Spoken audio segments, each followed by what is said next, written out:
What's up mga papi Brad? Now for today's video, Manang biday, ilukat mo man, tabintana, ikalumbabam, takitain, tuy kinayawang, ay mataya kuno di nakasya.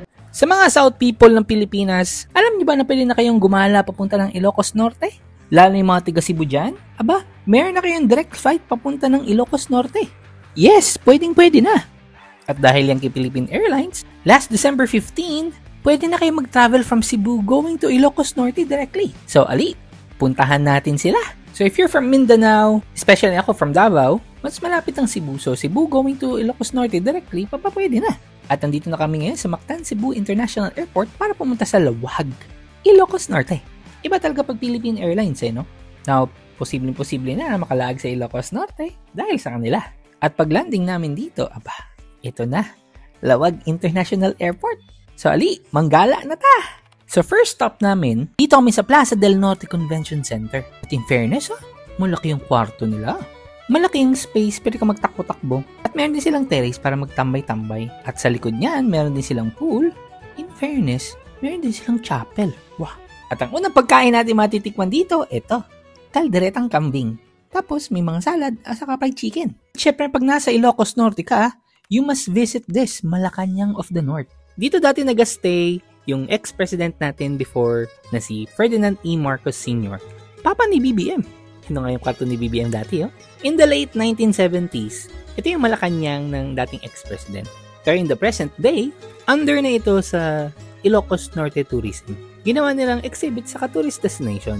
I guess, para ma-preserve na rin yung mga historical treasure na nandito. Since, isa din tong treasure ng Ilocos Norte. Ito yung mga picture na makikita nyo dito. Sobrang yaman ng Pilipinas dati. Mahina ako sa history pero nung punta ako dito, nagkaroon ako ng kaalaman, no? Di ko alam na may Malacanang dito. At paglabas mo sa first floor, sa likod nila, tignan mo naman to. Parang filter sa picture. Alam mo yung sepia ba yun? Pero natural color yan. Napakaganda ng sunset dito. At sa second floor nila, doon mo makikita yung parang dining table.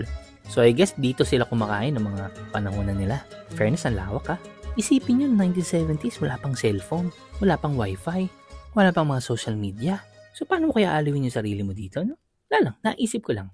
At pagkagabi nun, dito kami pumunta sa Ferdinand E. Marcos Memorial Stadium para manood ng Tan-Ok Festival nila. Every year nag-celebrate sila nito to showcase the culture of Ilocos Norte. Ken Dayaw, Banwar, ken dagiti apo tayo. Kaya sa ibabaw ng kanan para mawad pa ang ating mga espiritu kasama. In the face of life-threatening disasters, having a strong community and faith helps one to survive. So 21 municipalities plus 2 cities magpapaligsahan para i-showcase ang mga culture ng lugar nila. Kasi meron silang iba't ibang mga paniniwala, katulad lang nito. Pag iwagaywan nila yung t-shirt na puti nila, titigil na ang ulan. So kami din naniniwala na mas masarap manood ng cultural show pag busog ka. Hihi. So ito unang lamon natin sa Ilocos Norte. Meron silang crispy dinuguan dito, meron din ditong pompano, at ito talagang pinaka-curious ko. Poki-poki. At saka ito, Napoleon. Unya, tinikman ko yung poki-poki nila, no? Like, wow, pawirani inihaw na ensaladang talong na may itlog. Like, wow, pwede pala yun? Lamig kayo. Ilocano pala, naimas. Ito naman, pansit canton na malutong. Like, wow, naimas, pwede pala yun? Meron din sila ditong rellenong crabs. Nya, meron din sila ditong Napoleon. Yung pagtikim ko, like, wow, parang barbarian. Pero hindi donut.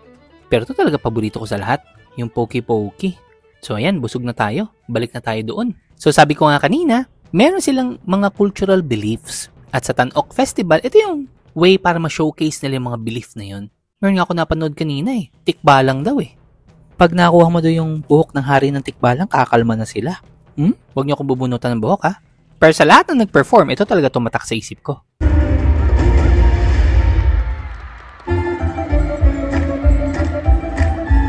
Iti bagas gabayo. Tiya may mang paborit ka ti danong. Una, sagyadong, kinatong, pagkulam arasawong, dito ti procedure na dati panada. Ang pabladkat sang kabasi kabalapong, kamtiplog na, adamo telong ganisa, dito ti special na empanada. Grabe, busog na ako pero ginutom ulit ako. Yung talaga yung pinaka-goal natin dito. Matikman yung empanada na yun. Anyway, dahil sa Tanok Festival na to, hindi ka lang mag-e-enjoy, may matututunan ka rin. Napakaganda ng production in a way na maiintindihan mo kung ano yung meron dun sa lugar ba. And I hope magpatuloy pa to sa susunod pang mga henerasyon. And that was day 1. Magpahinga muna tayo kasi may day 2 pa. At pagising ko ng umaga, lamon na naman tayo, di ba? So breakfast, Ilocos Norte style. At ito ay isa sa mga gusto kong matikman sa Ilocos Norte, ang longganisa nila. Yung longganisa kasi namin sa Davao, matamis ito. Pagkagat ko, no? Like, grabe, garlicky. So ali, alis na tayo. So ang second destination natin, mapapalaban talaga itong binaktas dito. Ay, lakad pala. Pupunta tayo sa kanilang Kaagrian Waterfalls. Pagpunta mo kasi doon, medyo magta-trekking ka ng konti. So lakad-lakad tayo pag may time. Dito sa Ilocos Norte, ma-appreciate mo nature ba? Kasi ang daming puno eh. Pagdating namin doon, ay hindi pa pala. Malapit na tayo. Eto na siya. Pero may napansin ako. Meron pa pala sa baba, sir? Sige po, salamat po. Napansin ko, hindi pa talaga yung mismong falls yun. Wow! Uy! Huy, kalayo! No. Anyway, di ko na video ng pabalik na kami. Pero itong pupuntahan namin, nakikita ko lang dati to sa TV.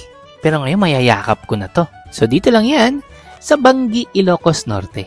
Meron kasing wind farm dito. Pero bago ang lahat, syempre kakain muna tayo dito sa Jack's Cafe. Dito sa Jack's Cafe, makakatikim tayo ng pinakbit na matitikman ko sa Ilocos Norte. Iba daw kasi yung pinakbit nila dito. Meron din sila ditong pansit, sisig. So ali, tikman natin to. So una kong tinikman yung pakbit nila. At pagtikim ko, like, wow, grabe. Naimas kayo. Etong pakbit na to, hindi maalat Fish sauce daw ang gamit nila. Fairness Tapos itong pansit, masarap din. May kasamang bagnet. At ito yung bagnet na kasama nun. Yung pagtikim ko, like, okay, parang lechon kawali. So, punta na tayo doon sa kaninang yung malalaking windmill. Dito lang yan sa may EDC Wind Farm. Unya, pwede ka rin dito mag-ATV. Isa din sa mga activity nila dito. Para ma-experience mo mag-ride sa sands ba? Buhangin kumbaga. Pero itong windmill na to, like, grabe. Ang laki. So, pwede kayo dito mag-picture-picture. Pwede din kayo lumapit dito. Konting apak ko na lang, pwede ko nang halikan to, Mayayakap ko na yung windmill nila. So, alongside siya sa dagat, kasi dito yung maraming hangin I guess. Pero ma-amaze ka kasi napakadami. So, nagko-conduct yan siya ng kuryente. At dito sa Amihan Cafe, nagko-conduct sila ng pansit na bihon. Grabe kasarap. Ang ganda pa ng view. At pagkatapos namin dyan, pumunta naman kami dito sa beach resort sa Hakuna Matata. It means no worries. Di ka talaga mag-aalala. So, meron sila ditong pang relationship, pang just friends, or pang single. Pero char lang yon. Ganda ng dagat dito. May mga swing pa. At good for the family ba? Saktong-sakto sa mga friends, families, or alonin. Lapit tayo sa dagat mga papi brad. Grabe ang alon dito. Bumubundak.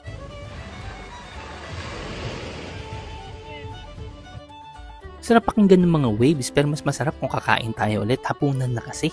So meron sila ulit poki-poki, pinakbet, menudo, at ito, sigarilyas na ginata. Kanya pagtikim ko like, wow, para siyang laing. Pero sigarilyas. Pawerani Kasi ito ulit, poki-poki. Yung pagtikim ko like, wow, nakatatlong poki-poki na ako for today Pero grabe, napakasarap naman ito. Kasi ito ulit, pinakbet. Like, grabe. Tapos may menudo. Busog na naman tayo. At pagkagabi nun, dito naman kami nagstay. May excited Dito sa Panzian Resort, kasalubungin nila kayo ng mulberry wine. Thank you. Oops. Mukhang masarap to Malawak yung lugar tapos meron silang artistang aso, si Mucho. And take note, walang wifi dito. Mahina din ang signal. So tara, usap-usap tayo. Paggising ko, ito ang bumungad sa akin. Grabe, napaka-nature ng view. Meron silang resto. Good morning, Mucho. Where have you been? Hala ka, sasalubungin pa ni Mucho. Mapapa-island vibes ka talaga pag nandito ka. Kalimot ko sa pangalan niya. Kunya, pet-friendly din sila dito. So, pwede kayo magdala ng pets. And of course, hindi matatapos ang umaga pag walang breakfast. Na may organic rice. O, diba? At ito, sabi ni ate, pwede daw kainin to. Alam ko santan yan, pero sige, na-curious ako Lagyan daw ng sukang Ilocano. Kunya, pagtikim ko, like, pait. Pero makain. At ito naman yung longganisa nila. Alam ko na bakit dito nakakasawa. Pag isawsaw mo kasi sa suka, lumilevel up yung lasa eh. Grabe. At ito first time ko, mulberry ice cream. Kakaibang flavor to ha. Kunya pagtikim ko, no? Like, wow, grabe. Pawera niyo eh. Sus, kung di lang ito malulusog, magdadala ko nito sa Davao. Ang sarap eh. Dito kasi sa Panzian, meron silang puno ng mulberry, kaya meron silang ganun. Ganito yung itsura niyan, oh. Teka lang, wait lang. Oh, ayan, oh. Para siyang raspberry. So, pagkatapos namin, doon napadaan kami dito sa may Patapat Viaduct. Makita mo na yung Taiwan doon sa gilid. At dito naman sa Burgos Wind Farm Adventure Park, dito mo makikita ang wind farm ulit nila. Ang dami nilang windmill dito, 150. At sa baba niyan, pupunta tayo doon sa tinatawag nilang Kapurpurawan Rock Formation. Pwede kayo mamili ng kabayo na gusto nyong sakyan. Kaso, nagsakay sila ng kabayo, lakad tayo, oy! So ayun, mas pinili ko maglakad. Kasi nakita ko parang ang sarap ng lakarin. So habang naglalakad ako, nakikita ko yung nagkakabayo. So nandun lang sila sa baba. So ibang ruta na naglalakad sa nagkakabayo ha. So pwede ako pumunta dito. Tapos lapitan tong statue na to. Akala ko mermaid, buhaya pala.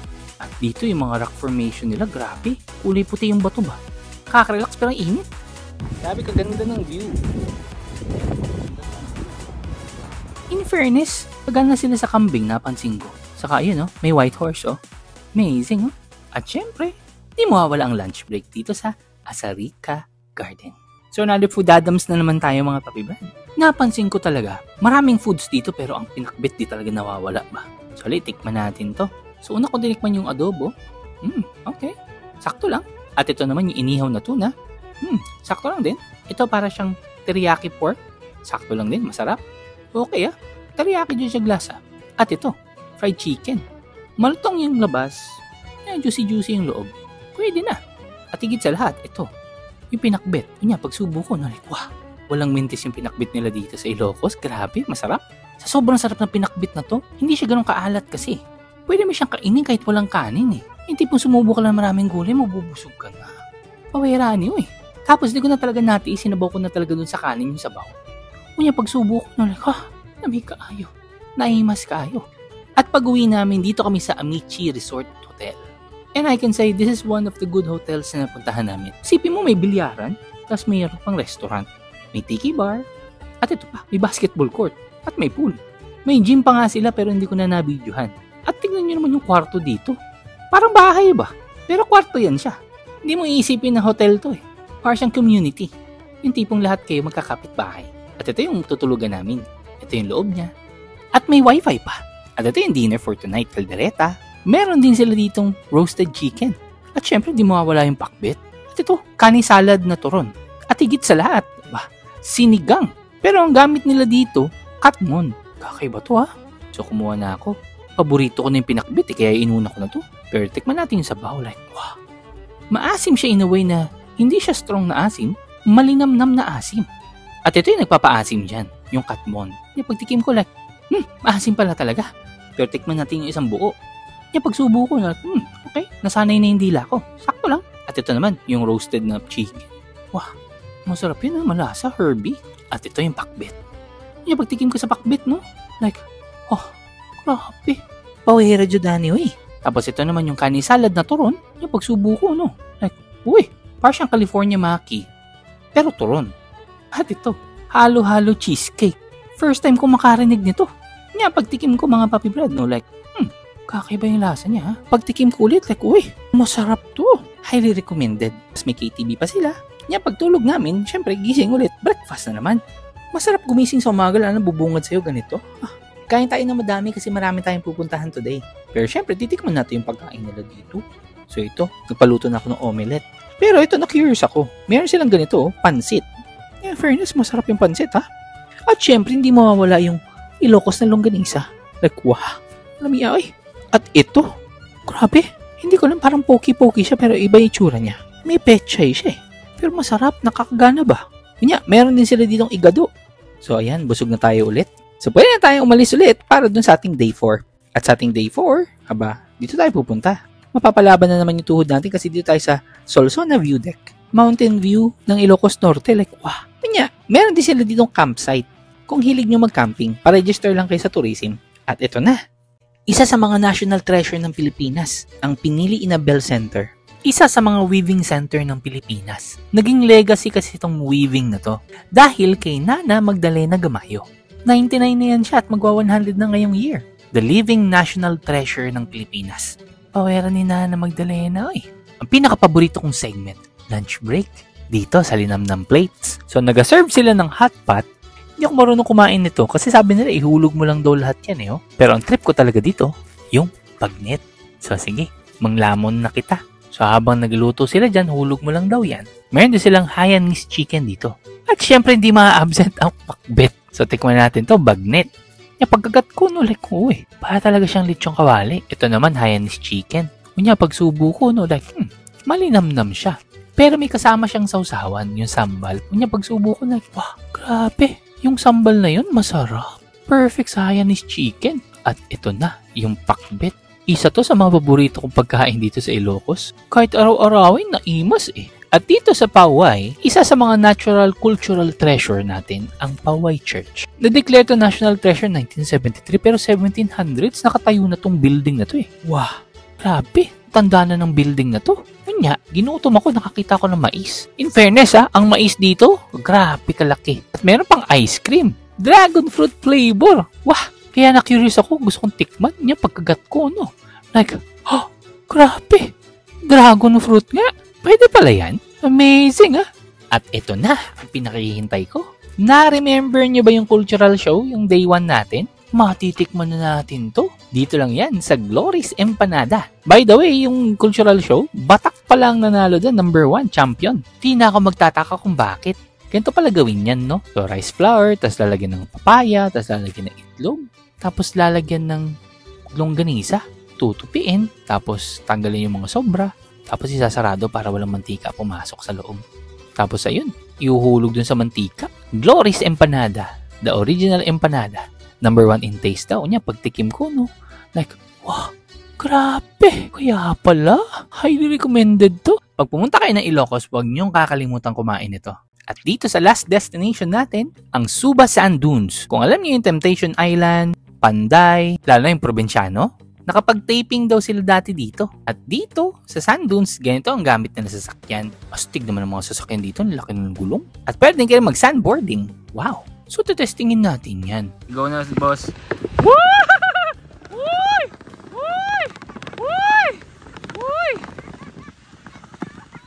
So, wala ka na makikita dito pag medyo gabi na. Kaya ali, uwi na tayo. Patayin ko na yung ilaw, ha? Pero nakakalimutan ko, magdi-dinner pa pala tayo. So, meron naman poki-poki, dinuguan, so parang papaitan, pero hindi mapait. At ito, dinengdeng. Ang dinengdeng, para siyang lauoy ng mga Bisaya. Sabaw na gulay ba? Pero meron siyang kakaibang ingredient. Ang tawag nila dun, alokon. Yung parang higad na halaman, no? So, tara, kain tayo. So, inuno ko yung parang papaitan na hindi mapait. Okay, sarap naman maluya. At ito, yung dinengdeng niya, pagsubo ko, no? Like, wow, grabe. Pawera niyo eh. Para siyang lauoy. Magulay. Masustansya. Yung feeling mo, pagsubo mo, healthy ka na. Naimas. So anyway, day 5 na, pauwi na kami. Pero before tayo uuwi, magbe-breakfast muna tayo ulit. So dito ulit sa Amici Resort Hotel, dito tayo magbe-breakfast. At syempre, hindi mawawala ang longganisa at ito. Na-curious ako kung ano yun eh. Tawag nila dun daw kinitkit. Ang kinitkit sa Bisaya, nginat-ngat. So ayan, nginat-ngat ko. Yung pagtikim ko, no, like, uy, malutong siya. Masarap. Hindi siya maalat na pagka-dried fish. Fairness crispy. Tapos isawsaw daw doon sa suka na Ilocano. Yung pagsawsaw ko, no? Like, wow. Makagana yung pagkain na to. Kahit walang kanin, pwede. Hindi kasi ganun kaalat eh. Masarap nga siyang kitkitin. May kaayo. Naimas pala. Tapos higupin natin yung suka. Like, asim kilig. At syempre, hindi mawawala yung longganisa. Ilocano style, isasawsaw mo sa suka. Tapos hindi siya matamis, garlicky. Sabi kasarap. At ito, poki-poki, pansit. At ito, kasaba na pichi-pichi. Pagtikim ko, uy, okay, masarap pa. So, dito lang yan sa Ilocos Norte. So, pwede na kayong bumiyahe from Cebu going to Lawag. So, kung tiga Mindanao ka, pwede ka na mag-connecting flight sa Cebu, mas malapit. At ma-avail mo lang yung ticket na yan sa Philippine Airlines. Direct flight galing sa Cebu, papunta ng Lawag. Thank you so much Philippine Airlines sa tourism ng Ilocos Norte. It was a great experience. Sa uulitin ulit. So ano pa hinihintay nyo?